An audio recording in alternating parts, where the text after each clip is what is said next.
So we might begin because time's very precious. So I might ask us, Stephen, very kindly to commence the session with the prayers. Thank you, Stephen. Sure, Ross. If you don't mind, I'll just do a quick announcement before we begin. So the homework questions for class 7 are in the class questions folder, and there's several of the students have very kindly shared their homework answers with us. So you can always go and check those for any of the prior homework assignments. And again, if you wish, you can email me homework and I'll post it there as well.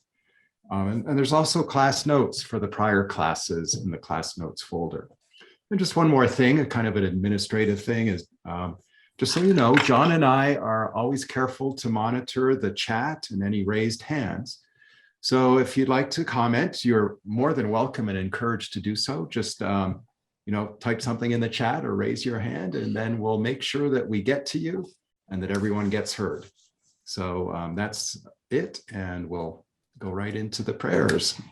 Praise to Shakyamuni Buddha, to the founder, the endowed transcendent destroyer, the one gone beyond, the foe destroyer, the completely perfected, fully awakened being, perfect in knowledge and in good conduct, Sugata, knower of the world, supreme guide of human beings to be tamed, teacher of gods and human beings, to you, the completely and fully awakened one, the endowed transcendent destroyer, the glorious conqueror, the subduer from the Shakya clan, I prostrate, make offerings, and go for refuge.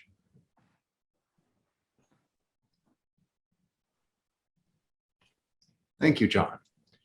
Homage to the Supreme Buddha, homage to the Dharma refuge, homage to the great Sangha, to all three ever devout homage, to all worthy of respect, bowing with bodies as many as all realms atoms in all aspects. With supreme faith, I pay homage. Do not commit any non-virtuous actions. Perform only perfect virtuous actions. Subdue your mind thoroughly. This is the teaching of the Buddha. A star, a visual aberration, a flame of a lamp, an illusion, a drop of dew, or a bubble, a dream, a flash of lightning, a cloud, see conditioned things as such. Through these merits, may sentient beings attain the rank of all-seeing, subdue the foe of false, and be delivered from samsara's ocean, perturbed by the waves of aging, sickness, and death. The Heart of the Perfection of Wisdom Sutra. I prostrate to the Arya Triple Gem. Thus did I hear at one time, the Bhagawan was dwelling on Massive Vulture's Mountain, in Rajagriha, together with a great community of monks and a great community of bodhisattvas. At that time, the Bhagawan was absorbed in the concentration on the categories of phenomena called profound perception. Also at that time, the Bodhisattva Mahasattva Arya Avalokiteshvara looked upon the very practice of the profound perfection of wisdom and beheld those 5 aggregates also as empty of inherent nature. Then through the power of Buddha, the Venerable Shariputra said this to the Bodhisattva Mahasattva Arya Avalokiteshvara: how should any son of the lineage train who wishes to practice the activity of the profound perfection of wisdom? He said that, and the Bodhisattva Mahasattva Arya Avalokiteshvara said this to the Venerable Sharadvatiputra: Shariputra, any son of the lineage or daughter of the lineage who wishes to practice the activity of the profound perfection of wisdom should look upon it like this, correctly and repeatedly beholding those 5 aggregates also as empty of inherent nature. Form is empty, emptiness is form. Emptiness is not other than form. Form is also not other than emptiness.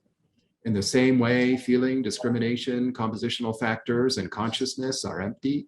Shariputra, likewise, all phenomena are emptiness, without characteristic, unproduced, unceased, stainless, not without stain, not deficient, not fulfilled.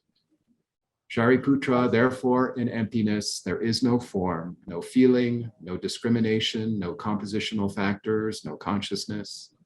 No eye, no ear, no nose, no tongue, no body, no mind, no visual form, no sound, no odor, no taste, no object of touch, and no phenomenon.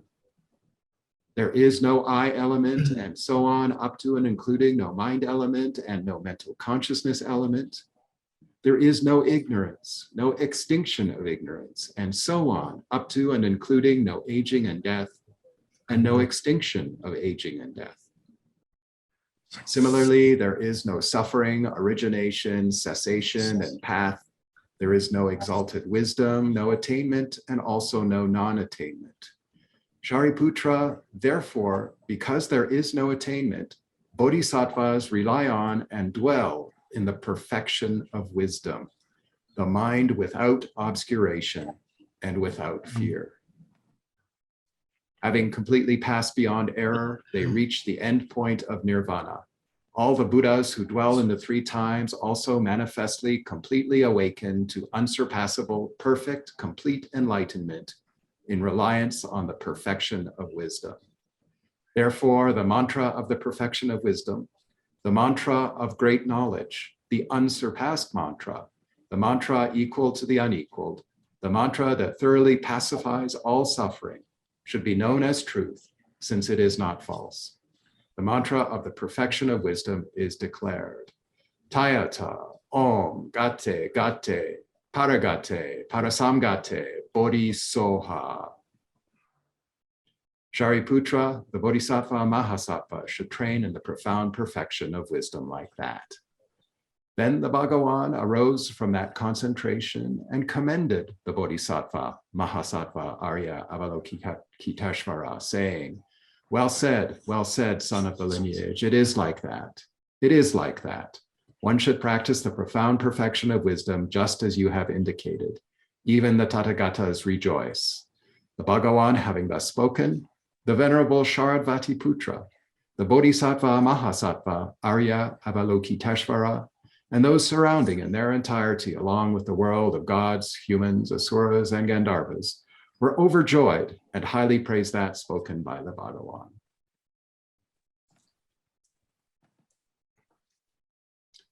Short mandala offering. This ground, anointed with perfume, strewn with flowers, adorned with Mount Meru, 4 continents, the sun and the moon. I imagine this as a Buddha field and offer it. May all living beings enjoy this pure land.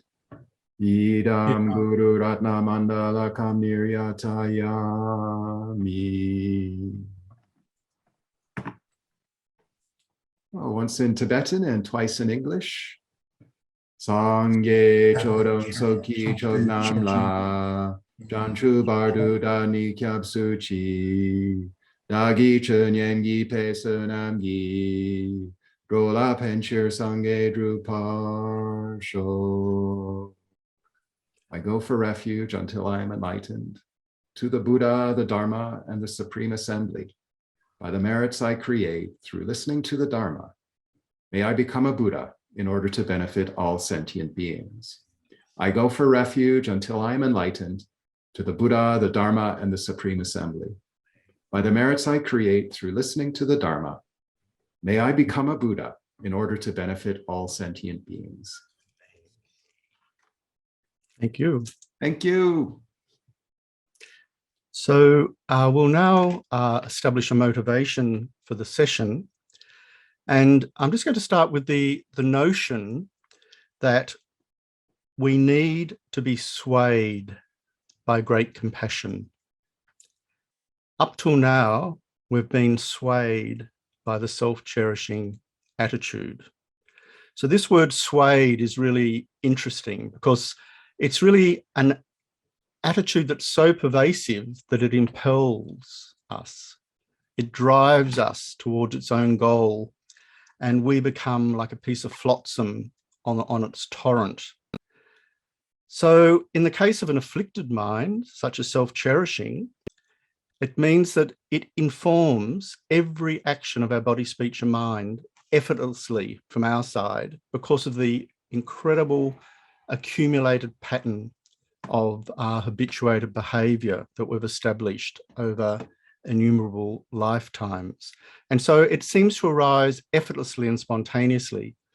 And it drives us towards acting in a particular way that we don't even notice is astray. So this is what to be swayed means, that we're actually unwitting players in being manipulated. However, when we use it in the context of great compassion, it means that with the same sort of instinctive power, if we've developed a genuine great compassion, it will rise up and inform each and every one of our actions of body, speech, and mind without us having to make any deliberate effort for that to happen. In other words, it's become inculcated to the very depths of our being, so that as soon as we encounter a situation or a person, we automatically embrace that situation with a mind of great compassion, which is the opposite of the self-cherishing mind.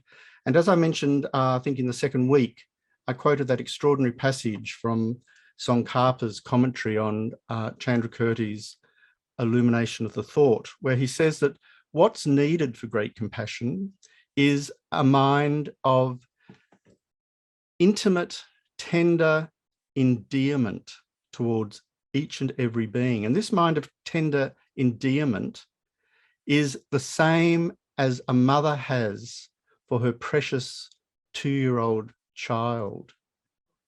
We know how incredibly powerful that bond is between a mother and her child. It's fascinating, isn't it? The Buddhism takes this example as the kind of paradigm, the epitome, if you like, in ordinary worldly terms, of the closest thing that we manage somehow to muster that's akin to great compassion. However, without doing a full commentary on this, the mother's compassion towards her child, unfortunately, even though it's very beautiful and very intense, maybe isn't extended to her next door neighbour's child and beyond. So this is the key characteristic of the great. It means that it's applied equally, so that every being who appears to the bodhisattva appears appealing. This is an amazing idea. They appear to us as always already appealing. We need know nothing about them. They look dear to us. Even if they offend us, even if they attack us, as we've been seeing in some of these extraordinary verses, we feel the same concern for their well-being, completely unruffled by the harmful mind that they may be generating or their harmful actions. It's imperturbable, this mind of great compassion. And it's the foundation for the possibility of the germ or the seed of the altruistic mind of enlightenment ripening, beginning to ripen. So it's also important on the path, and it's also the reason why the Buddhas, due to their prayers and so forth, are able to continuously work for the benefit of others upon their enlightenment. So it's important at the beginning, middle, and end, as Chandrakirti famously explains.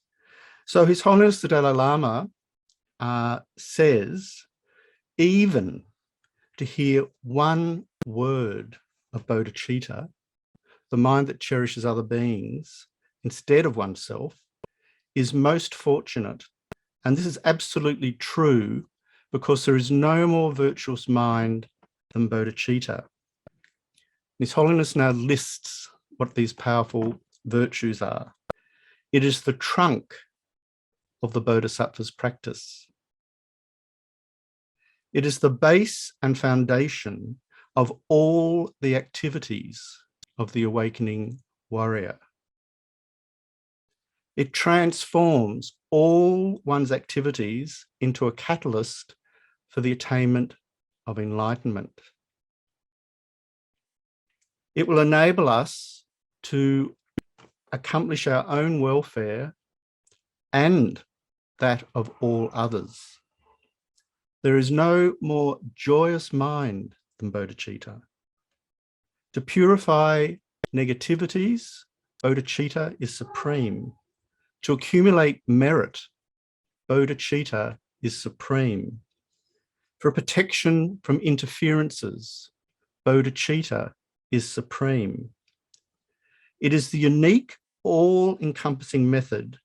Every kind of ordinary and super mundane power can be accomplished through bodhicitta.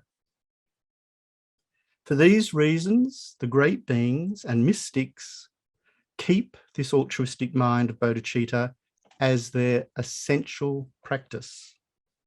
To train in this mind from the very beginning of our practice is very important.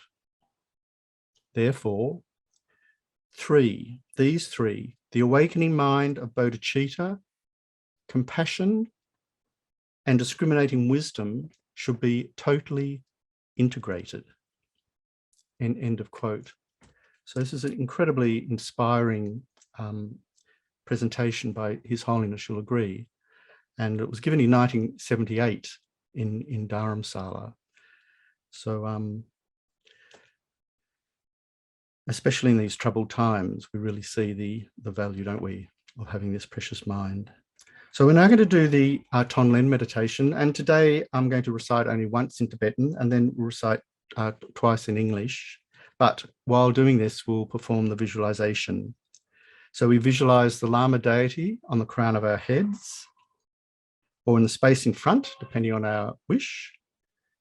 And we make this request from the very depths of our heart. Please bless me that all the bodily ailments of all sentient beings, however many there are, which are more important than my own illness, ripen upon me. Of course, we can include all the people in the Ukraine at the moment. We can personalize these meditations in very, very direct ways to make them real.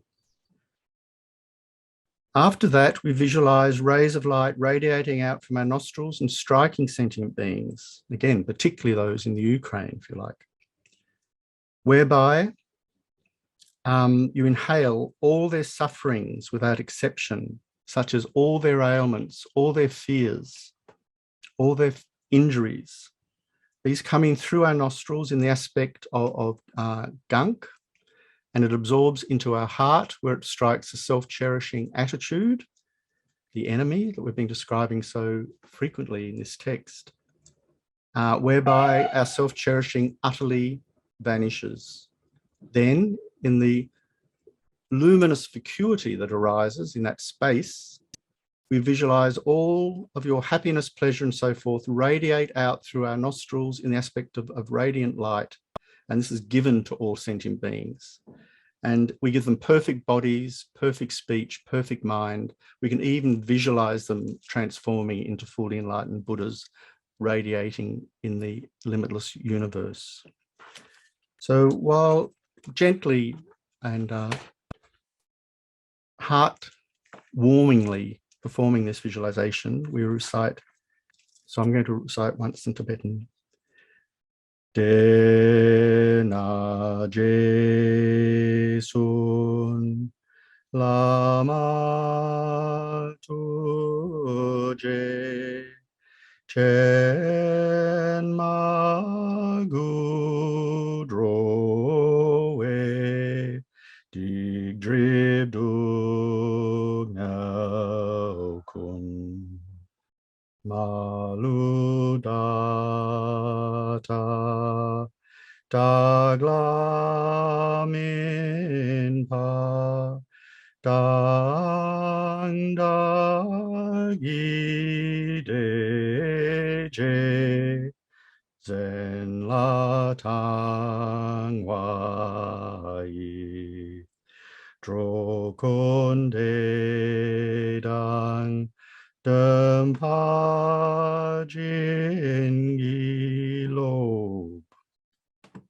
And thus, O venerable, compassionate gurus, we seek your blessings that all karmic debts, obstacles, and sufferings of all mother sentient beings may, without exception, ripen upon us right now, and that we may give over our happiness and virtues to others, and thereby invest all beings in bliss.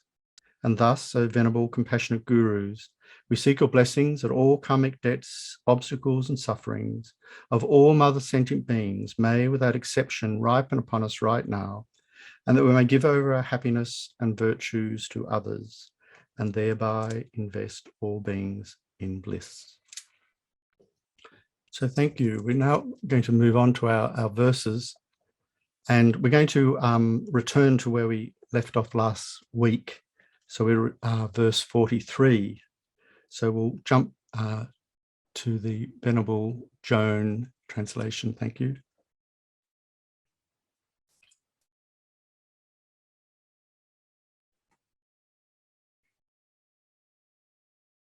And to verse 43.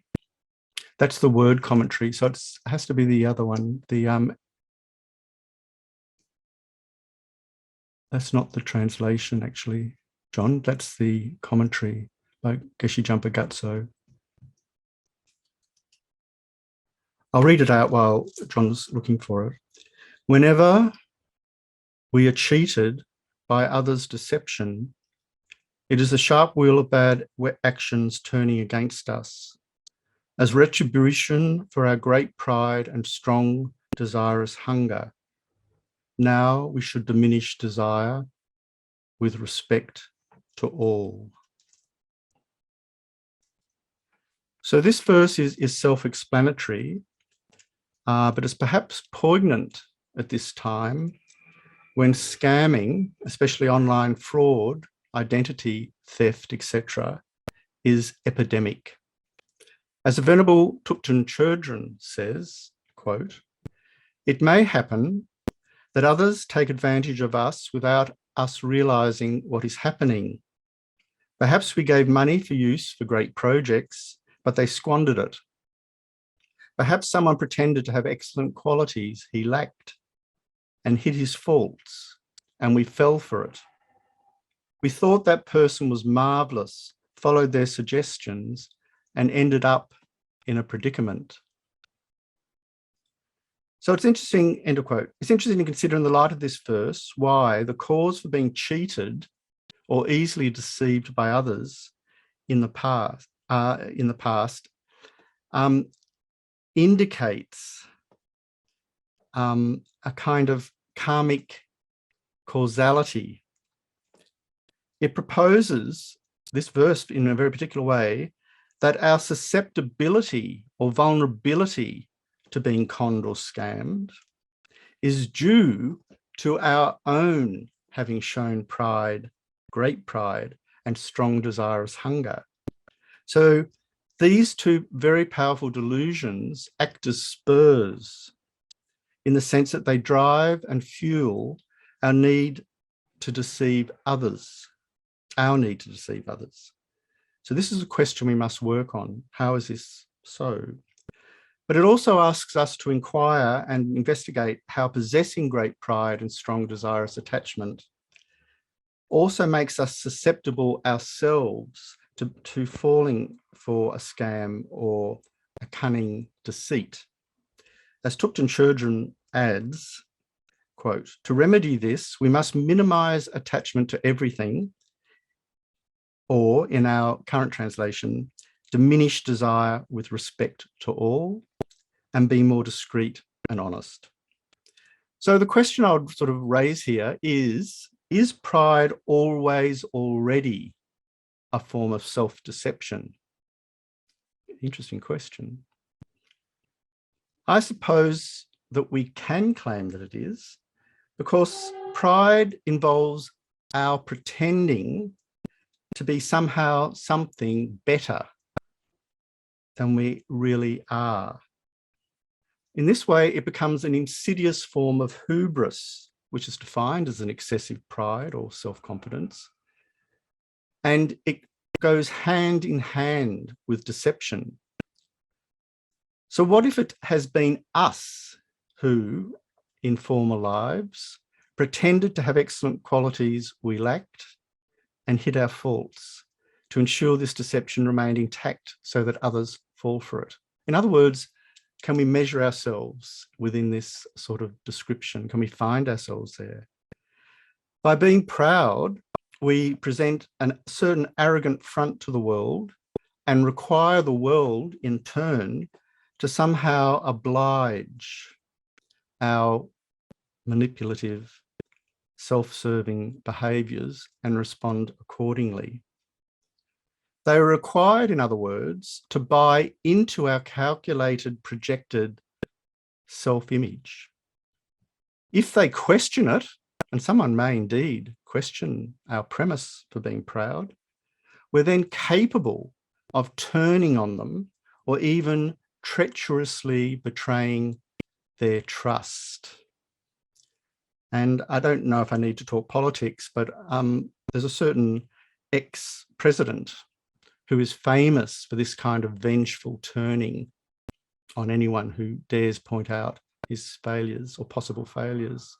He systematically goes about undermining their potential for being re-elected and so forth. He demolishes their credibility far and wide until there's nothing viable left there, all in this sort of grotesque ambition based on an overweening pride. So we take these extreme examples because they're colourful, they're very illustrative, but we can see these same mechanisms at play in ourselves, and that's the crunch.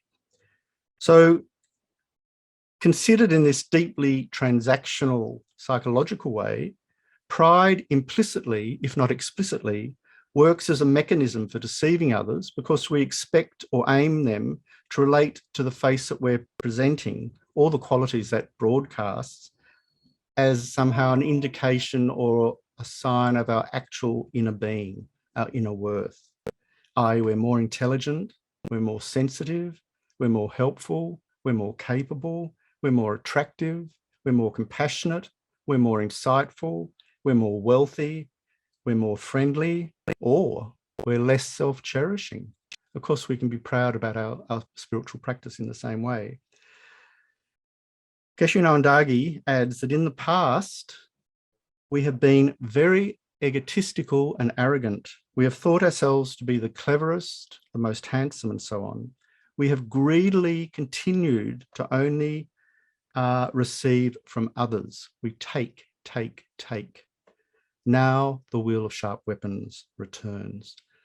I just want to mention here in passing, and this sort of has a very strong overlap with a lot of Western therapies, that from a Buddhist perspective, a classical Buddhist perspective, self-deprecation is a form of pride. Interesting, isn't it? To put ourselves down in excess of whom we are and in excess of our actual potential to be a wonderful, better person, we're demolishing that prospect and we're deceiving ourselves, so we're not capable of something more. So self-deprecation is pride because we cling to it and it prevents us from coming to terms with the possibility of our own growth. So this is really, really an interesting point.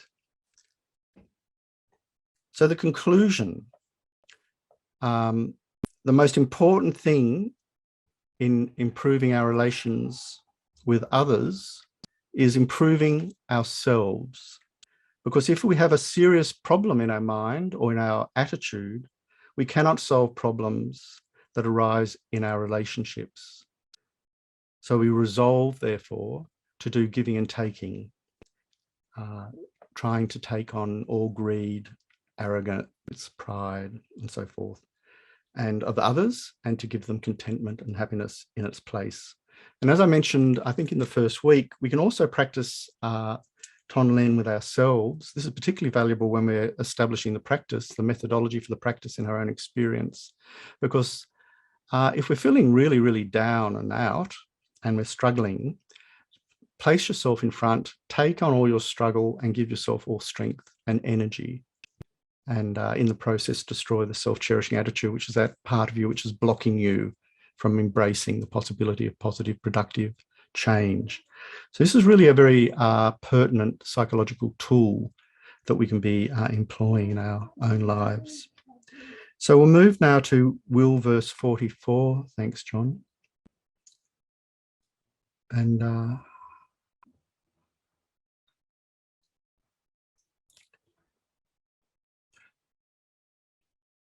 can see John talking, but I can't hear anything. Can you hear me?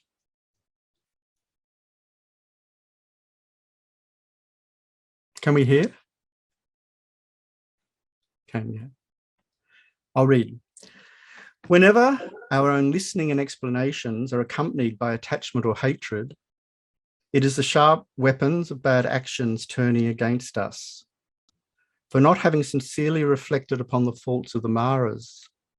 Now we should examine adverse conditions and abandon them. So to put the meaning of this verse succinctly, if when listening to or giving discourses encourages our delusions rather than dispels them, what an alarming prospect that is. If we're jealous of the teacher and listen while being envious of the teachings that others receive, it is because in this and past lifetimes, we have not thought truly about the disadvantages of being possessed by the devilish, self-cherishing attitude, but on the contrary, have cultivated it. So again, remember giving and taking. So Geshe Sopa says the same thing in slightly different words. He says that when we're teaching or studying, the teaching itself may repulse or attract us, thereby becoming a cause of the afflictions rather than a cause for emancipation. So clearly, this is inviting us to check within ourselves. If our self-cherishing is sufficiently strong, it will distort and pollute the way we hear or teach the Dharma, and thereby will draw us more deeply into the mesh of afflicted delusions. Even what is pure, in other words, can be twisted by self-cherishing into a source of perpetuating our delusions. This situation will continue for as long as we fail to tackle the manner of the arising of the delusions themselves. And so for this reason, we have to pay very special attention to our motivation. We have to remember in all of our activities throughout the day and night that the fundamental purpose of our spiritual practice is to challenge and remove the mental delusions from our minds. This includes desire, jealousy, pride, anger, competitiveness, and so on. Even the teacher's motivations, I'm referring to myself at the moment, should not be tainted by any form of delusion or wanting to receive some kind of material reward, or award for that matter, a medallion perhaps. So Geshe Nawandagi in his commentary on this verse quotes from the great Kadampa Geshe Charawa, anyone who is pleased with the material offerings of his disciples will not be able to teach well. He should regard them as a tiger would look at grass. That's a really nice quote. So the last line of advice in this stanza is now we should examine adverse conditions and abandon them. So this directly refers to our need to identify our afflictions and employ reliable means of abandoning them.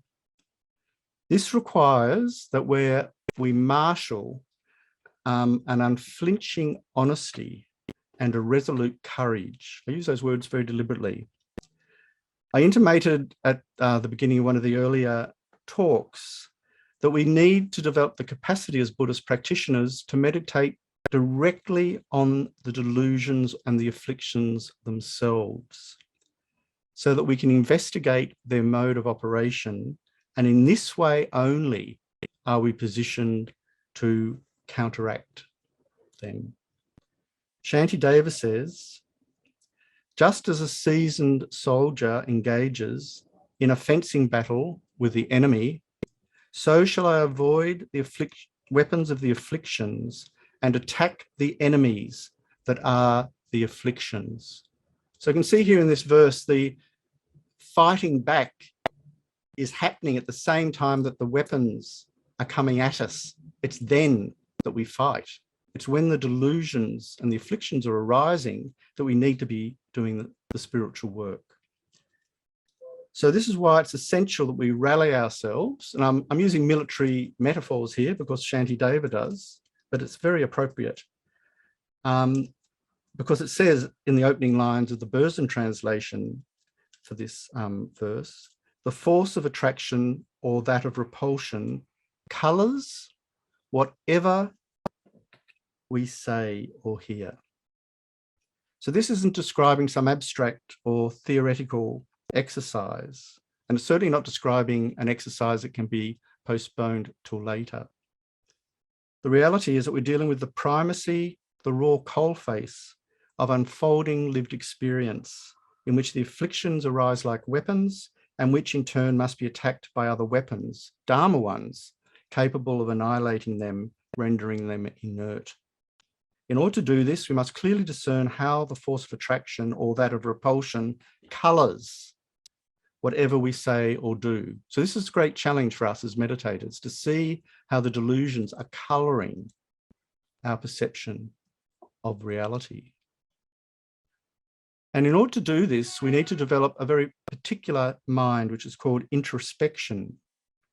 In chapter 5, Shantideva says, unruly sentient beings are like space. All of them cannot possibly be overcome. But if I overcome the mind of anger alone, this would be equivalent to vanquishing all foes. Where could I possibly find enough leather with which to cover the surface of the earth? Having leather on just the soles of my shoes is equivalent to covering the earth with it. This is incredibly meaningful in this context, because if we can cover our mind with a shield preventing the ripening of our arising afflictions, then everything else unfolds beneficially. We have protected not just ourselves from harm, but others from our harm that we will ourselves be capable of exerting and inflicting. So in Tibetan, introspection is Zaishin, and it's often translated in English as vigilance, watchfulness, awareness, attentiveness. In the context of single-pointed concentration, it's referring to a kind of spy, a corner of the mind which watches the object, the mind that's holding our object of meditation, and detects whether or not we've left or stepped aside from the object itself. And so with mindfulness, we hold the object from moment to moment. So mindfulness is a form of memory, and discriminating alertness or introspection has this free mobility, very subtle, and it can just peep in on the scene of the meditation and sees everything in its right place. If not, it brings the mind back to the object. So this is in the context of single-pointed concentration. But this idea of checking the contents of the mind in a very subtle, fluent sort of manner, like a spy, because it treads with a very small, delicate footprint, very swiftly, very precisely, becomes capable of transforming our experience at the time of arising, if you like. So this is why Shantideva talks of guarding our mind from the afflictions as equivalent to covering the whole expanse of the earth with leather. Armed with patience, for example, thorns can't penetrate. No matter how difficult or challenging are our wider existential circumstances, even, for example, we're immersed in a war, we're still able to proceed in a way of not hurting or harming ourselves and others. This shows remarkable character. This is a wonderful accomplishment. So we'd see exactly how to act to be of benefit for others, even in the most dire circumstances. We can't do this without this mind of introspection, which turns back into the arena of our own mind and just has the capacity to assess and suggest a remedy, if you like. So I'll move on now to will verse 45. There we go. Thank you.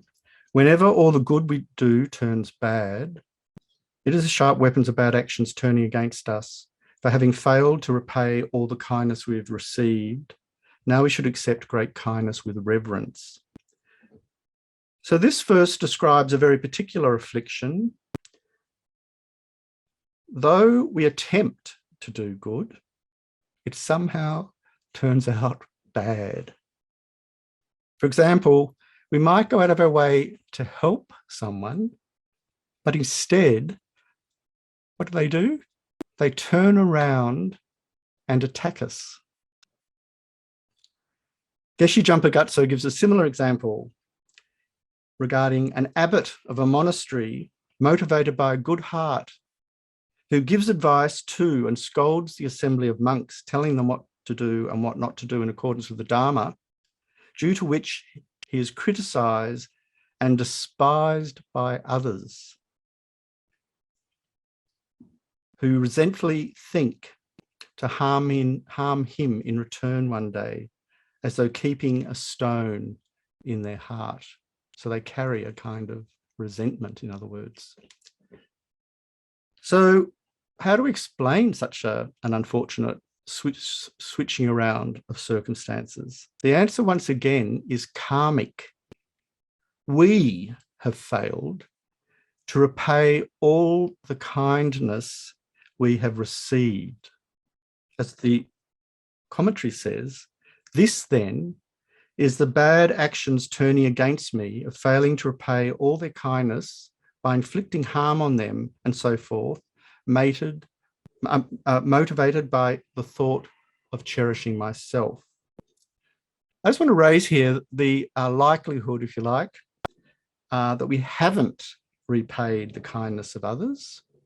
The likelihood of not having done so is indeed very, very great. This is because self-cherishing prevents us from ever fully recognizing or appreciating, for that matter, the kindness of others, even though we're utterly dependent on it for our well-being. In this regard, again, the example of the kindness of the mother of this lifetime can be given.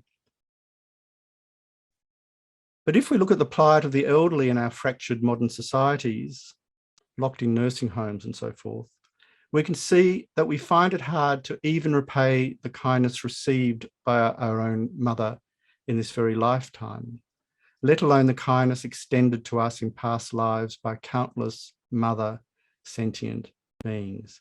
Now, in saying that, that's again a provocative point. I know there are very compassionate nursing homes, and I know there are also very real reasons why someone may feel the need to put a parent in a nursing home. I'm not talking about that. I'm talking about abandoning them to a nursing home so that we're no longer obliged, according to our own reckoning, to look after them or to see them and so forth. So we withdraw.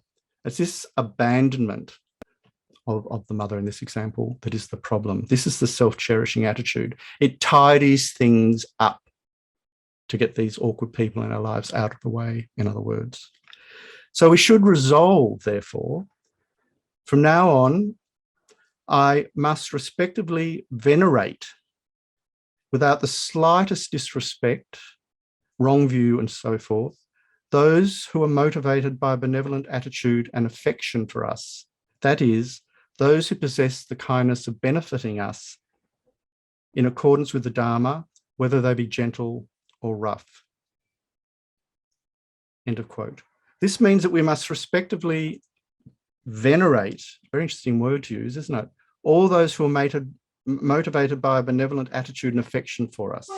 Then by extension, we must respectively venerate all others, recognizing they have been unbelievably kind mothers. This should be the case irrespective, as the commentary indicated, irrespective of whether they talk nicely or harshly to us, irrespective of whether their manner is rough or gentle. So Geshe Jumpa Gatso suggests in his commentary on this verse, again, a really startling meditation. He suggests that rather than generate a wrong view of others, those we perceive as harming us, we should instead venerate and respect them by placing them on the crown of our heads. By doing this, we can purify our negativities. This placement of the difficult person, the enemy, if you like, on the crown of our heads as an object of veneration is the exact antithesis of the kind of geographical structure that self-cherishing manufactures, which is that the enemy is pushed below, down, under the feet. So it deliberately inverts that. And I think we've all seen those astonishing images in recent days of citizens in the Ukraine walking in front of tanks and putting their hand out to stop them, even though they obviously run the risk of being crushed beneath. This incredible example of a courage of this nature. It's trying to stop a war machine. So this is a very relevant practice for us as ordinary beings. It's particularly the case that we've all experienced someone to whom we have been very kind and considerate who turns on us. So rather than abandon our goodwill or the Dharma or reply with malice, this is the time to practice Tonline.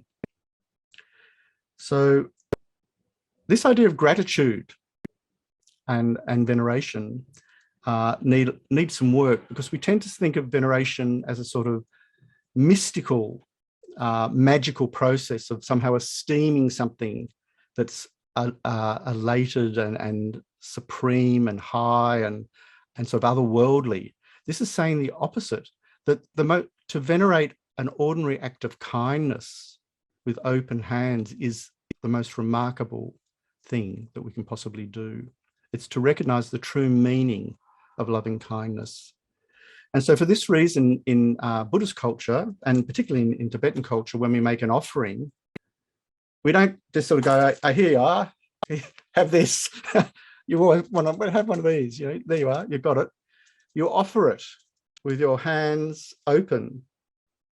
And you don't just offer it with one hand, because you're sort of keeping your other to scratch your head or to do something else. You're not completely present. You offer it with both hands.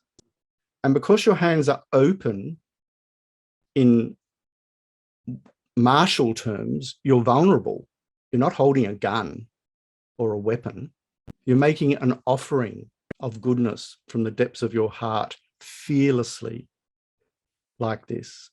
And then it's taken, and without any attachment, without any reserve or regret on our part. So even this simple act of giving respectfully is itself a form of venerating the kindness of the other. So I just thought to mention that. So verse 46, thanks, John. In short, the undesirable that is encountered is the sharp weapons of bad actions turning against us, like a smith slain by his own sword. Now we should be conscientious in regard to negative actions. So we need to unpack this analogy. And it's one of the questions, by the way, I'll just alert you to that. There was an archer who invented his own arrow, and he then poisoned the tip of the arrow. Whoever would be struck by this arrow would be mortally wounded, fatally wounded. But when the archer shot the arrow, instead of striking the other, it rebounded and killed him.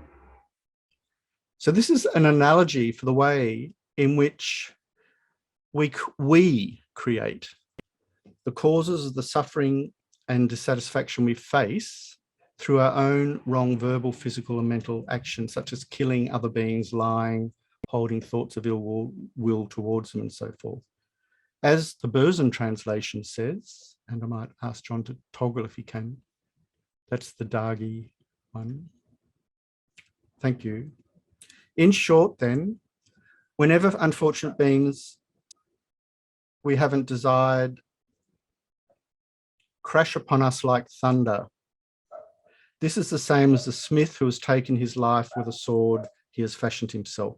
So this incorporates another analogy, that what we haven't desired crashes upon us like thunder. In other words, we exteriorize it and see it as coming at us from its own side. This is a fallacy because it denies the fact that we have produced the circumstances from our own side through our karmic activity. So when we do experience events and experiences as overwhelming and even calamitous, this is precisely when we're called upon to perform the Tonline practice and seek going forward to be conscientious in regards to the actions of, into regards to our own actions. So Geshe Doga says, we need to try to view our situations from the point of view of karma, the law of cause and effect. This is because our difficult situations are the result of our own past karma, that is, actions that we have done in the past in either this life or past lives. We can then maintain our hopes and aspirations.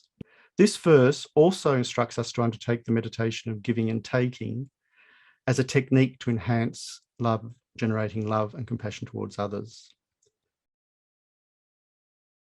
So the best way we can begin to act is to start by helping others. And we start with those closest to us, because it's a fact that even though we're trying to generate this limitless and sort of encyclopedically comprehensive, embracing love and compassion towards all beings, if we don't have the capacity to be loving and compassionate towards the person who's next to us or next door to us, then we're conning ourselves that we've generated this vast state of mind. So Buddhism says, generate the vast aspiring mind aspirationally, but in tangible, pithy, psychological, negotiable terms, we need to come right back down to bedrock and see why we're getting cranky with our partner, why we're getting cranky even with our dog. So these are really interesting questions. If we can transform those immediate close situations, we then stand some chance of radiating outwards. So we'll now go to verse 48, thank you, and the Burzen translation, so it's the Dagi translation, which we're just on. When the troubles and worries of family life grieve us, this is the same as the case of a child who was cared for with love, later killing his parents. Our suffering is the wheel of sharp weapons returning full circle from the wrongs we have done. Hereafter, it is fitting in all our lifetimes for us to live purely as monks and nuns. So this is a pungently worded verse, and it contains a shocking analogy that of a child, adult child, I imagine, killing his or her parents, in other words, matricide or patricide. Karmically speaking, to kill one's parents constitutes one of the 5 heinous crimes. The heinous crimes or heinous crimes in Buddhism are named as heinous because they're of the utmost karmic gravity. They're the most serious non-virtuous actions that we can possibly manage. And the reason for that is the intense closeness of our karmic relationship with our parents of this lifetime. Because the reality is, isn't it, we've sprung physically from them. What can be more direct and personal than that? For the child who was sprung from their parents' loins to then murder their parents transgresses in the most extreme manner, not just ordinary moral frameworks, but violates the whole idea of loving those who you might be responsible for caring for. So we can sort of put aside that very extreme example and just relate to this in a slightly more relaxed way to say that it's really giving us some clues about how we can navigate the problems we experience in family life.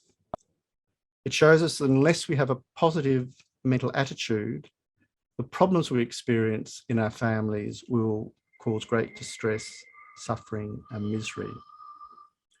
So I'm going to leave that with us to work on. But I want to just touch on the last line of the verse, which says, given the problems that we might experience in family life, perhaps it's better for us to live purely as monks or as nuns. So I found myself chuckling because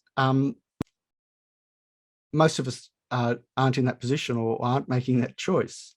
But there are definite advantages from a spiritual practitioner's point of view in becoming ordained for these very reasons, because we're able to more freely move and psychologically work on attachment and afflicted minds and so forth. But as Geshe Doga mentions in his commentary, this is not to say that if one does become ordained, that one won't then experience problems. Of course we will. So we don't want to get too romantic there. And I do know that often Westerners decide to take the leap, if you like, into an ordained life, thinking that their neuroses will be spontaneously melted away and they'll become a calm and collected spiritual practitioner, unwavering in their dedication. This isn't quite the case. One has to do the spiritual work anyway. So I just mentioned that because it's there are sufferings there. So this verse is really asking us to develop patience, the capacity for patience. So we have to look at the three kinds of patience. The first is the patience of remaining calm in the face of our attackers. This is often translated as non-retributive patience. We don't, or non-retaliatory patience. We don't seek to retaliate. We just patiently remain calm in the face of the attack. The second kind of patience is the patience of voluntarily accepting the harm. And this text is clearly teaching over and over and over again methods for doing exactly this. And the third kind of patience, which is the most subtle and certainly not the least important, is the patience of gaining assurance in the Dharma. So we're resolved in the meaning and value of Dharma practice, so much so that nothing that happens can shake us or dislocate us from our Dharmic intent. And so this is also, of course, another way of saying that we've taken refuge, not taken refuge partially. We're not bargaining with refuge. We've actually taken refuge in our very heart. We don't need to search anywhere else for a source of protection. We already have it within us. So this verse, I might leave it there and move on to verse 49. This being the case, I will go to, I think it's the Venerable Joan translation now. This being the case, we seize the enemy. We seize the thief who's deceived us through lying in ambush. We seize the imposter who disguised himself as us. All the doubt about it being self-cherishing has been cut. So verse 49. Yeah, it's one down there. It's 49. I can just see. Yeah, there we go, right at the bottom. So this is, again, the conviction that's in our heart that's steady. It's our source of patience, because all our doubt about it being self-cherishing has been cut. We know it's the result of self-cherishing. Therefore, we're in no doubt about what needs to be done. So I just wanted to play a little bit on this idea of self-cherishing as the imposter who has described himself as us. I find this a really powerful idea.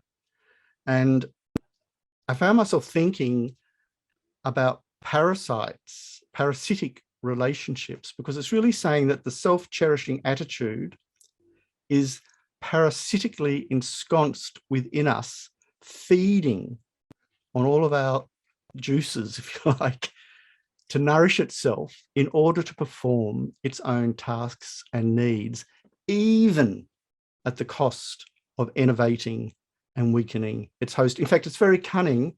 It doesn't weaken its host to the extent, as does a parasite, of killing its host, because this is counterproductive for a clever parasite. It wants the host to continue to live and possibly pass on its progeny to the next generation in whatever form it takes. So it keeps the host weak enough not to turn on its presence, feeding on it, the present of eating its host, but at the same time not giving it the host the ability to eliminate it. So it's kind of very cleverly maneuvering between the two. So I just want to mention here, there's a particular wasp that lays its eggs and injects its eggs into a living caterpillar larva. And then through the most remarkable, they believe, hormonal changes, the brain of that caterpillar is mostly wiped out, but a portion of it remains effective, so that that caterpillar, as it's gestating the larva of the parasite host, protects the larva from other predators. So it's protecting the parasite with its own body, even though it's going to be discarded by the parasite when it suits. This has all been inculcated into the life cycle of this parasite. And so it's not really a far stretch to see this same sort of operation happening with self-cherishing.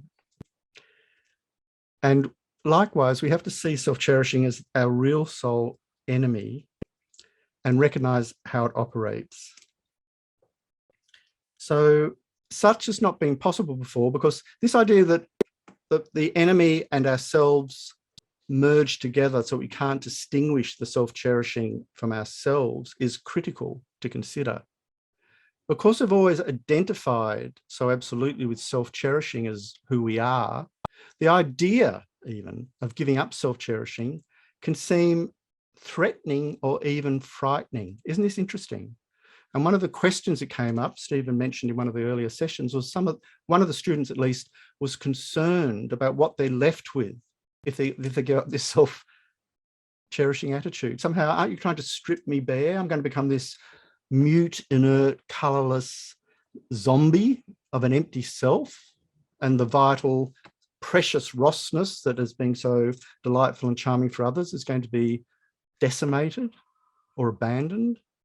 This fear is itself a fantasy conjured by self-cherishing. It's preventing us from seeing that if we get rid of self-cherishing, for the first time, we're capable of seeing who we are and what our potential is. Nothing is being lost and everything has been gained. So we must, in other words, develop an acute awareness of the operations of self-cherishing, which this Wheel of Sharp Weapons is doing, in order that we can carve out an objective, insightful position from which to view it and to act. One capable of for the very first time, of seeing the imposter in action. Isn't this interesting? We catch ourselves out when we're being driven by the imposter of ourselves, which is a self-cherishing attitude. Go, hey, wait a minute, that is not me. That is self-cherishing.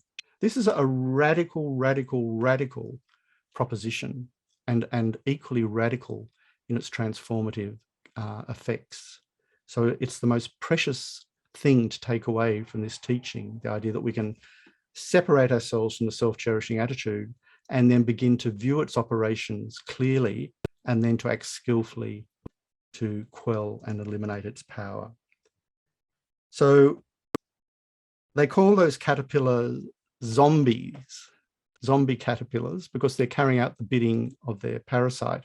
So we have to stop being zombies carrying our self-cherishing attitude around, having mistaken it to be us. So to give up self-cherishing, we do not have everything to lose, but everything to gain. This is precisely the opposite of what self-cherishing is promising us. It's saying, give me enough rope and I'll give you everything you need. That's the devil's bargain, really. So we must seize the imposter dwelling within us. So Geshe Doga says that this will transform our social relationships as well, because we'll be able to tolerate abusive words and criticisms, even from our closest friends. Criticisms that our self-cherishing mind would take so dreadfully seriously. They cease to be serious. They pass through us, as does the wind through the leaves of a tree. We don't need to fight. We just let it go. This is completely different from the modus operandi with which we've become habituated. So the crunch of this stanza is that we have to flip the situation around and cherish others more than we cherish ourselves. We don't need to think of future lives. We can see the benefit of doing this in this very lifetime. We don't have to think about receiving a reward for our actions, because the reward is implicit in the karmic relations. So we don't have to be stressed that it's not going to happen. Good things aren't going to happen if I get over self-cherishing, because without a doubt that will come around. So Geshe Doga, in his commentary on this verse, makes the rather wonderful and provocative proposition that this teaching that we're studying together is actually really simple. The actual teaching is really simple, he says. It doesn't require a great deal of study or learning. The teaching is something we already know from our own reflection and investigation of the cause and effects of our own actions. An understanding of the cause and effect of our own actions can clearly show us our situation. It can show us why we have more friends, or how new friends can be made from old enemies, and so forth. So this is really inspiring. So we'll jump to verse 50 now, and I've got the Burzen translation, which is the other one, I think, yeah. And so Yamantaka, spin round with great power the wheel of sharp weapons of good actions now. 3 times turn it around in your wrathful-like aspect, your legs set apart from the 2 grades of truth, with your eyes blazing open for wisdom and means. So this verse is really shifting the rhetoric. It's imploring us to rally and rise up in a truly powerful fighting stance, to become like the wrathful, enlightened deity manifestation of Yamantaka, the slaughterer of death, slaughter of the self-cherishing attitude, in other words. As the last line of verse 49 said, all the doubt about it being self-cherishing has been cut. Or, in the other translation, the Joan translation said, oh, what relief that I've conquered this doubt. So this exclamation of oh implies that we have realized and gained an entirely new knowledge. What are we going to do with this new knowledge? This is what this verse 50 is asking us to do. It's asking us to call upon enlightened, wrathful energy in the form of Yamantaka, as does Dharmarakshita, the author of our text, who's summoning in this verse his own personal deity. He's calling upon it to destroy the enemy of self-cherishing attitude. And so he says, and so Yamantaka, spin round with great power the wheel of sharp weapons of good actions now. Or the Venerable Joan says, now spin the sharp weapon of actions overhead, furiously spin them 3 times overhead.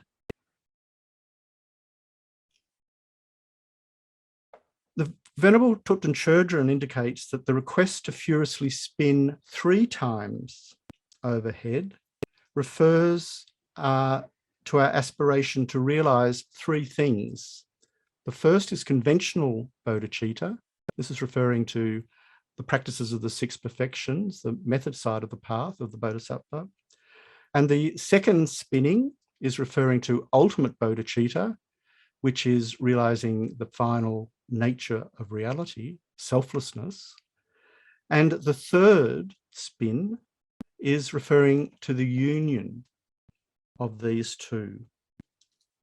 So in other words, spinning the implements 3 times above his head, Yamantaka indicates we need the conventional mind of enlightenment, the ultimate mind of enlightenment, which together will destroy self-cherishing and self-grasping. But in order to achieve our goal of enlightenment, we need to be able to practice these two in union.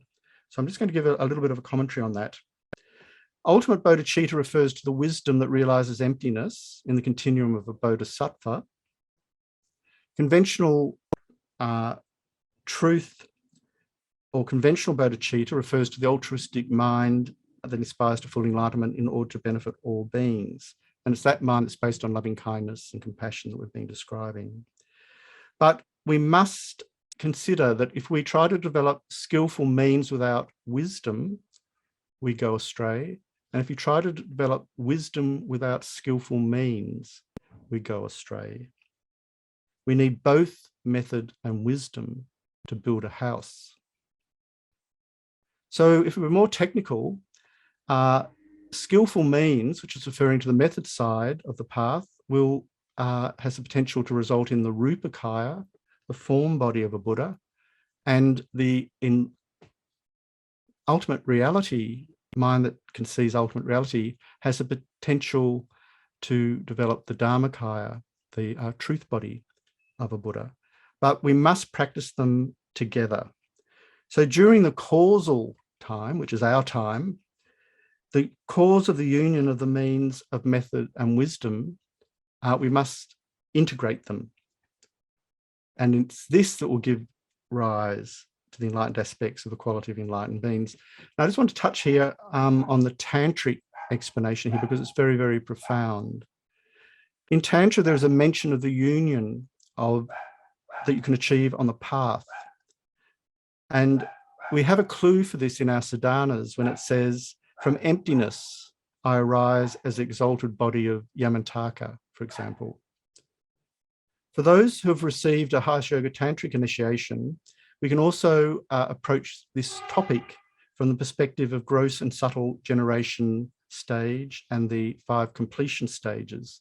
So I'm just going to quote here Lama Zopa Rinpoche from a Kopang course, which was given to a general public, so I feel comfortable quoting in this forum. Lama Zopa Rinpoche says, it is on the basis of the common path that we practice the higher Tantra in order to achieve enlightenment as quickly as possible. Receiving the 4 initiations, which have the full characteristics, from the perfectly qualified right Vajra master, causes our own mind to be ripened to meditate on the Maha Anattara Yoga Tantric path. We meditate on the generation stage, which has 2 levels, the gross and the subtle generation stage, and then the completion stage, which has 5 stages.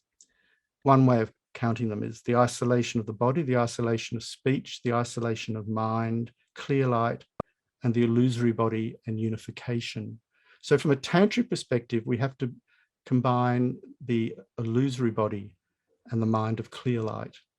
And these transform into the united bodies of an enlightened being. So there is direct technology. Lama Yeshe always talked about Tantra as a technology. There are very specific meditational instructions for how to perform this integration of the 2 bodhicittas in the tantric path.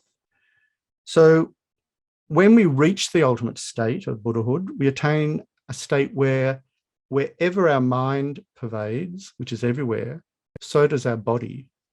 And wherever our body pervades, so does our mind.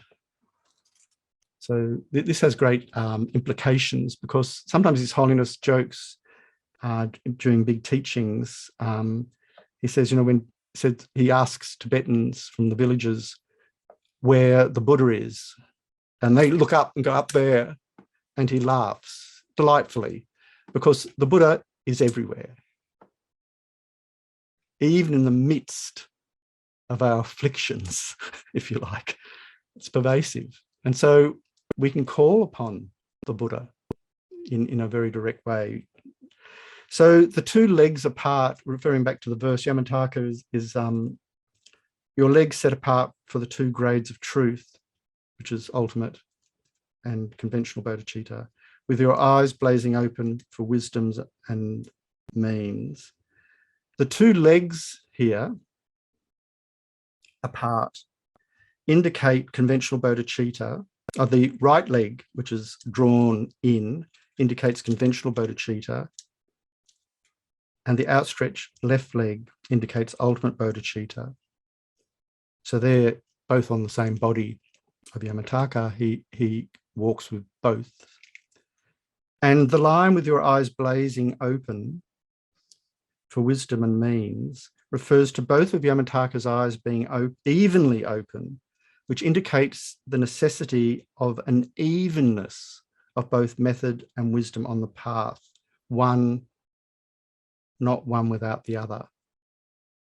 So this is really interesting, isn't it? Both eyes are fully open, fully aware.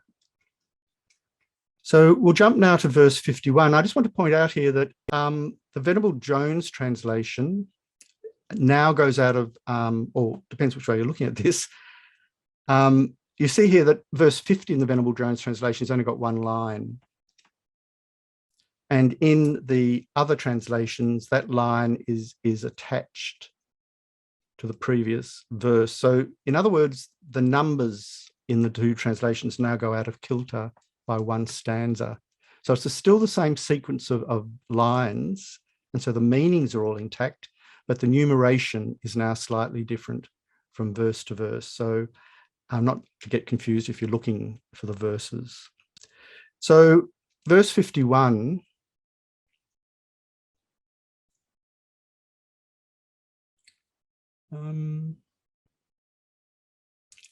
yes, so we're starting now with the bearing the fangs of the four. Yeah, here we go. Thank you, John. Bearing your fangs of the four great opponents, devour the foe, so cruel, selfish concern. With your powerful mantra of cherishing others, demolish this enemy lurking within. So the four fangs, why four? They represent the four evils, the Lord of Death, sometimes the four Maras we call them, the demon of mental delusions, the demon of contaminated aggregates, and the demon of the Son of God. So metaphorically, this verse is praying that by closing these four fangs, symbolizing the four forces, may you, Yamantaka, completely destroy the enemy, the self-cherishing mind. So an alternative reading of the significance of the four is given by other teachers. So Geshe Sopa says that they refer to the four powers that we use for purifying negative karma. So the power of reliance, the power of regret, the power of repentance, or remedy, sometimes we say, and the power of purification, which is sometimes translated as the promise. So if these four are applied, it's said that we can, what's the word for it? Potentialize the capacity of a karmic imprint to bear its result. And this is, of course, what we need to do because we've got a backlog of karmic imprints waiting to ripen given the right adverse circumstances. And often it's the mind of afflicted mind that even the best circumstances rises up. We're in a really wonderful position. Everything's going splendidly. We suddenly develop an afflicted mind for whatever petty reason, and that has the capacity to ripen a really powerful negative karmic imprint from the past. And this is why we see loved ones, husbands and wives and so forth, murdering their partners in a domestic rage. And then they regret it. They say, I didn't want to kill my partner. I loved them. But I went mad. I was angry. I went mad. I couldn't see what I was doing. I can't even remember what I did. So this is just an example. So we need to purify. And so these four powers are essential. And yeah, Geshe Jumpa Gatso also refers to them in the same way. Now, the powerful mantra that's referred to in this verse, it says, devour the foe, our cruel, selfish concern with your powerful mantra of cherishing others. Demolish this enemy lurking within. So this is a wonderful verse because it's saying the king of mantras, the ultimate mantra. If you're wondering which mantra should I be using as a practitioner, the mantra of destroying the self-cherishing attitude is the most powerful. The mantra of cherishing others in its place is the most powerful. No other mantra is as powerful as this one. So it's this powerful mantra of cherishing others that will give us the capacity of demolishing the enemy lurking within, that imposter we were describing before. And we're reflecting here back on the incredible presentation His Holiness gave about the benefits of the bodhicitta mind. The bodhicitta mind is the direct antidote to the harmful enemy of self-cherishing, because with the bodhicitta mind, you cherish all other beings and abandon all self-concerns. So mantra can have many meanings. And I mentioned a few weeks ago, man sort of meaning mind and tra meaning protection. But in this case, we're not referring to a specific meaning. We're talking to the power of a thought to transform a situation. And so this is really what a mantra is. It's not so much the sound itself that's the mantra. It's the enabling power of that thought that's uttering the mantra that is the essential thing. So if we can think to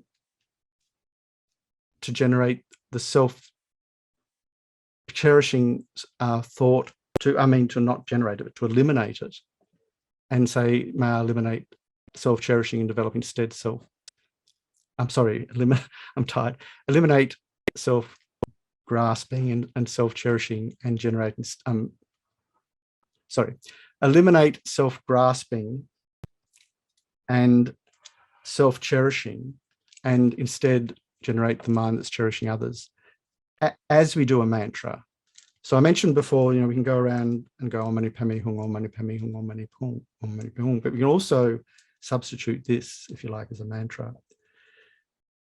So we'll jump now to verse 52. And again, the Venerable Jones numbers are different now, but I might refer to Jones' translation here.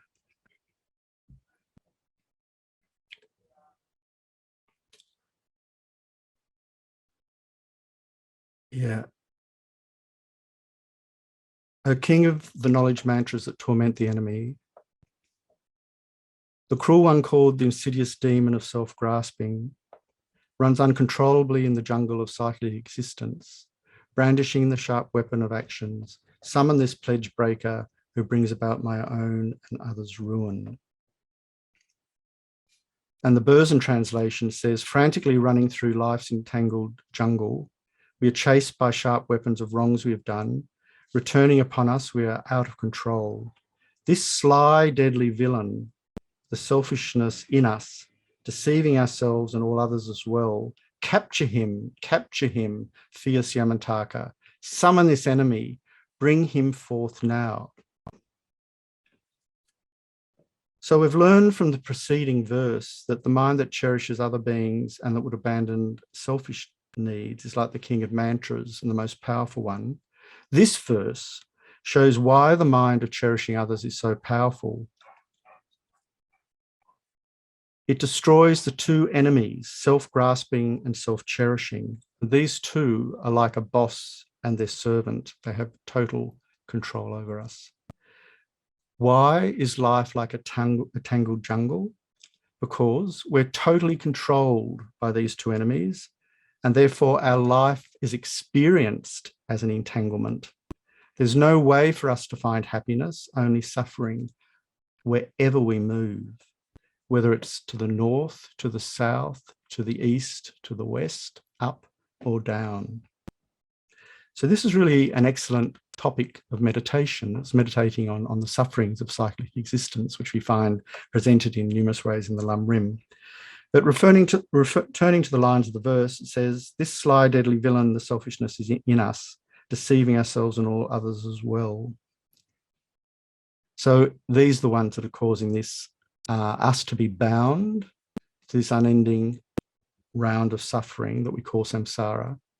But they also function as the main cause of not being able to achieve any purpose for oneself or other sentient beings. So the last two lines, capture him, fierce Yamataka, summon this enemy, bring him forth now. This is an invocation to our own internal Yamataka, epitomized as the resolve, which we have finally miraculously somehow finally attained, to capture and overwhelm the deadly villain of selfishness in us, so that it can be cast so we can cast this scenario as our own best self, manifesting as Yamantaka, conquering our bad self, our inferior self, cast as self-cherishing.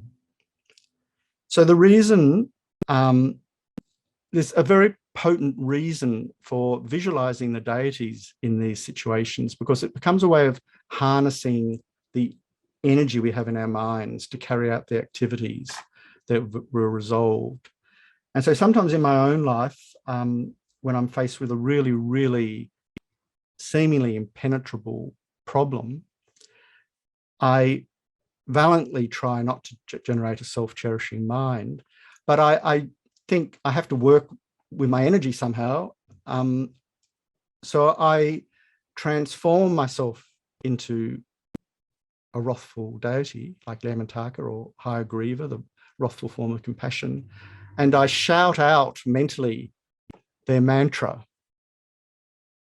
feeling that that is sweeping away with great force any obstacles to the happiness of others and myself. And so accompanying a kind of visualization like that with the sound of the mantra is a very powerful way of practicing. And again, it can be secret. No one needs to know you're doing this. But sometimes we can take opportunity to shout these out aloud. If we're in a solitary retreat situation, for example, we might well do that. So the last line, capture him, fierce Yamataka, summon this enemy, bring him forth now. We're repeating capture him, capturing him, because we're referring to the two forms of selfishness, self-grasping and self-cherishing. And we're also referring to their two opponents, conventional bodhicitta and ultimate bodhicitta. So it's enlisting all of this. So in the Venerable Joan translation, which I might ask John to jump to,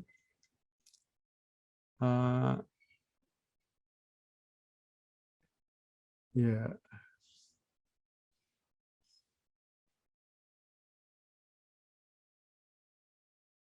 That's interesting. Yeah, no, I'll leave it there, I think. So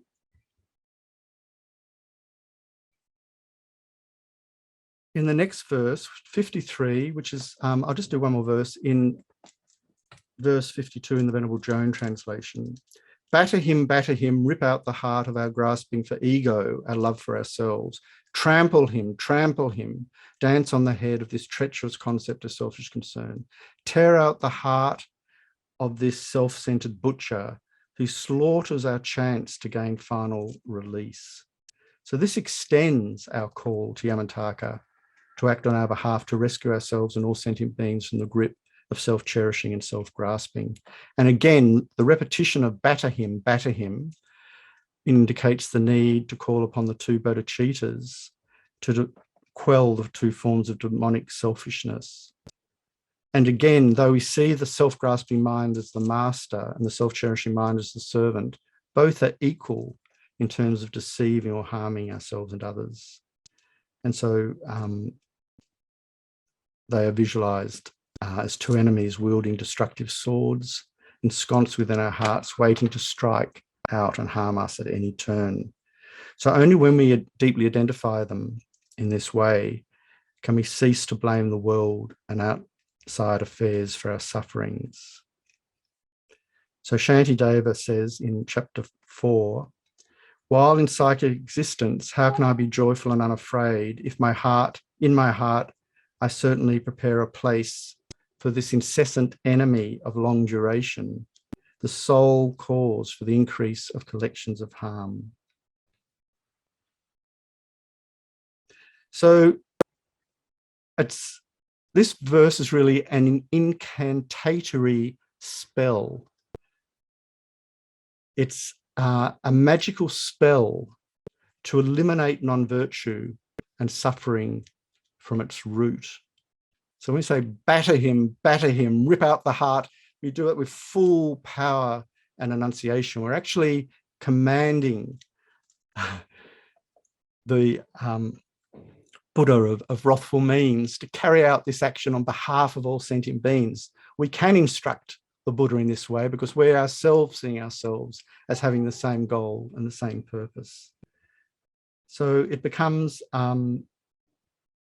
very, very potent shift of energy because we're not just thinking about things, we're actually dynamically generating this very powerful energy within our continuum to obliterate the foe.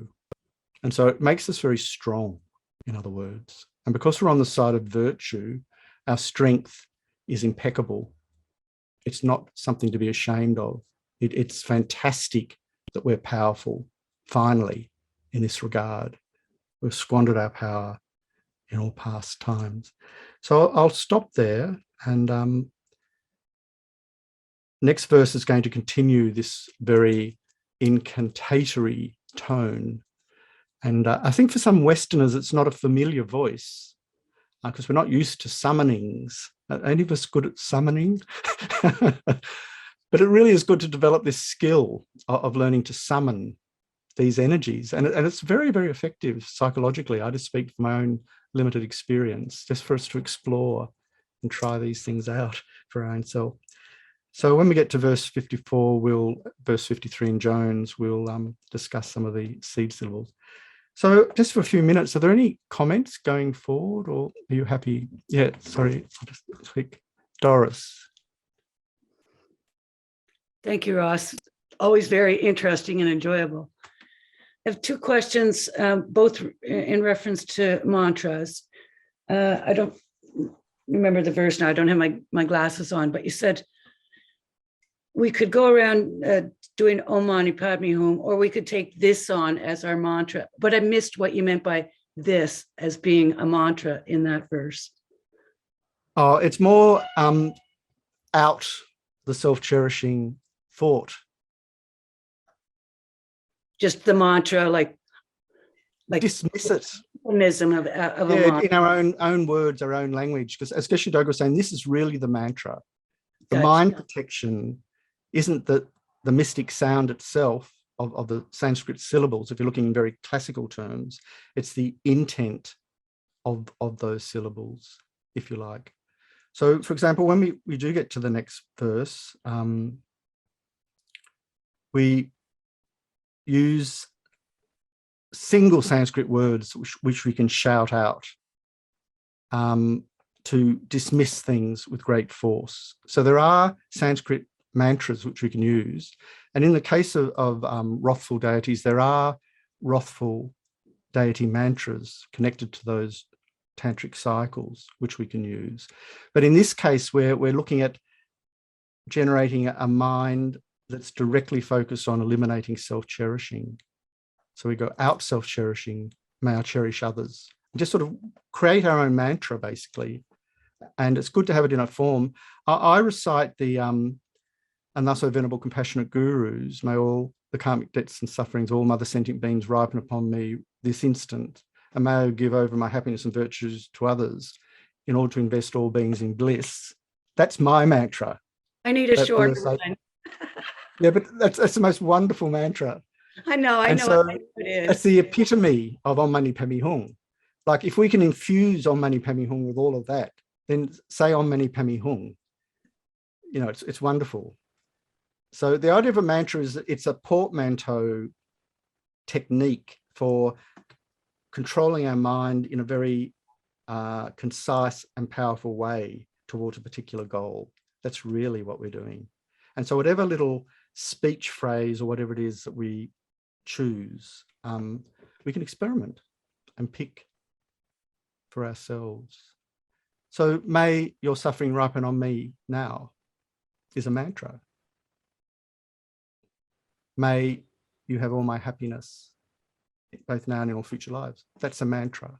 That's a real mantra. And so we repeat them in the course of the day because they're elicited by circumstances. That's the point we're making. They're dynamic. We employ them. We have a kind of a basket of mantras which we can pull out. So as I mentioned before, sometimes it's good to do a gentle mantra and other times a wrathful mantra. It depends on the circumstance. So have that flexibility.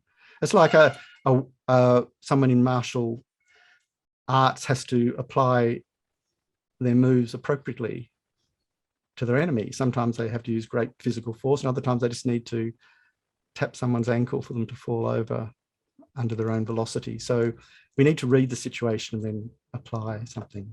But it's a great question. Have a think and see what you like doing. I have to come up with my fighting words. Yeah, you might actually be able to quote a line from the verses too. Like you might find there's particular resonance in one of the lines of the Wheel of Sharp Weapons itself. My second question was in reference to the Yamataka mantra. I don't know that one. It's not normally given in the context of receiving the initiation. I thought maybe, yeah. Yeah, and so you might wonder why this happens, but in the context of highest yoga tantra, which is very vast and very complex and very profound, one performs what, not just highest yoga tantra, but there's great emphasis on what we call a self-generation as the deity. And in order to do that, we have to do it purely. So I don't imagine my ordinary self-cherishing Ross suddenly develops multiple arms and legs with weapons and flames and horns and whatever, because that's even more dangerous than the one we already have here. I'm already enough trouble, thanks to need extra arms and legs to do even more harm with them. And so we have to arise from emptiness. And that cuts the continuum of our ordinary appearance of reality, which we're clinging to with self-cherishing and self-grasping. So we have this openness to manifest as a deity out of that emptiness. So this is the same as form as emptiness. Emptiness is form. Form is not other than emptiness, and emptiness is not other than form. In the Heart Sutra, it's the same meaning, but we're actually applying it in our meditational progression, if you like. So His Holiness says that if we're not practicing our highest yoga tantra on the basis of a realization of emptiness, we run a risk of serving our self-cherishing attitude in a way that's even more alarming and grotesque than it was previously. And that's the reason for the secrecy around tantra, not because it's somehow an esoteric club that we want only some people to join. So yeah, I understand that. Thank you. Thank you very much. Those opportunities do come, and some of if you've had Kala Chakra initiation with His Holiness, for example, that's an example of a highest yoga tantra. So that these things do happen in public situations, but you can also request, and it is necessary to request a highest yoga tantra. Sometimes a precious guru like Lama Zopa Rinpoche will offer a tantric initiation, particularly at the beginning of a retreat, because he knows you're going to have a chance to practice the practice while in retreat, and then you'll go back out into the world already familiar with the practice. So so if you go to Kopan, things like this happen as well. But you can also request your geshe in your center very sincerely for tantric initiations as well. I think it's always very good to make these requests, because it's said that a guru from their own side won't offer, but they will respond to a request. And you don't ask once, you ask 3 times. So you might just sort of get this the first time. They might lean over and listen on the second time. And the third time they might nod and say, yes. So don't give up. Yeah. Why is that three times policy for a lot of things? Like, not I don't know. I just think it's more, are you committed and are you sincere over time? Yeah, you have to come back. If you're still interested, then we'll look at you, but maybe you're still not interested in for the long haul, therefore I'll make you wait a bit longer. So there's a kind of a poetry to that repetition. I think it has a sort of a value. Often Western Buddhists in particular develop what we call hairy renunciation. It's a masculinist term here, maybe. You grow a beard and you just let all your worldly possessions go and you sell up and become a mystic. And invariably, hairy renunciates, 3 or 4 years down the track, are working for a bank and have given up their Buddhist practice. So they've gone too far too quickly. And so Geshe Doga is always emphasizing here in Melbourne the need to proceed slowly and steadily. So even though we're trying to generate great power here in our practice through this text, nonetheless, we still have to take it quietly, step by step. You have to be gentle and persistent. So that's the reason for the 3. But it's probably referring to body, speech, and mind, and the 3 refuge objects as well, perhaps. It has a certain meaning there.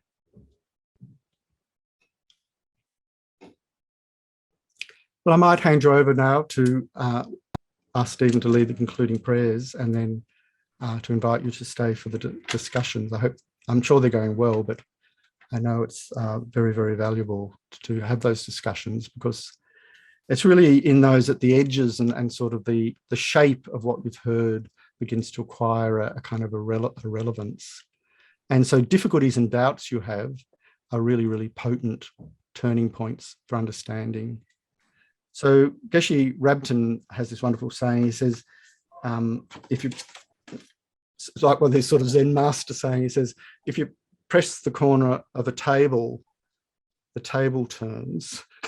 But that's actually a very profound instruction, because we only need to work on one little aspect of our practice to shift the entire edifice. And so the cutting edge, which is our doubt or our confusion, is that corner that we're working on. So we don't need to work on everything at once, in other words.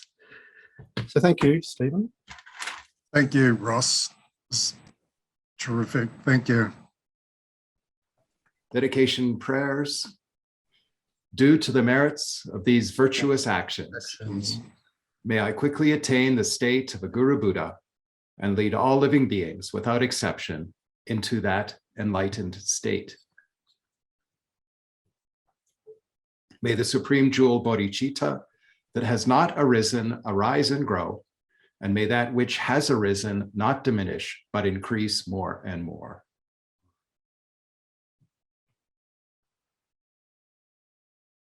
Long life prayers for His Holiness, the Dalai Lama, the wish-granting, wish-fulfilling jewel, source of every single benefit and happiness in this world.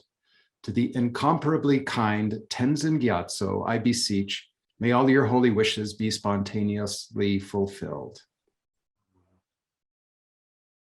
Gyabje Lama Zopa Rinpoche, you who uphold the subduer's moral way, who serve as the bountiful bearer of all, sustaining, preserving, and spreading Manjunath's victorious doctrine, who masterfully accomplish magnificent prayers honoring the 3 jewels, savior of myself and others, your disciples, please, please live long. Tenzin Oso Hita, Venerable One, to you whose kindness exceeds that of all the conquerors, for those wanderers in far-off places, especially the West, mindful of your loving concern for us in intentionally descending again into a family of a far distant land, we make this request. O Lama, please, please live long. Thank you, John. Thank you. And I'll just ask Stephen, if there are any questions from the viewers who aren't actually showing up the top, they could let you know their questions and you could send them to me during the week and I could Okay, address thank them. you. Yes. Thank you very much, everyone.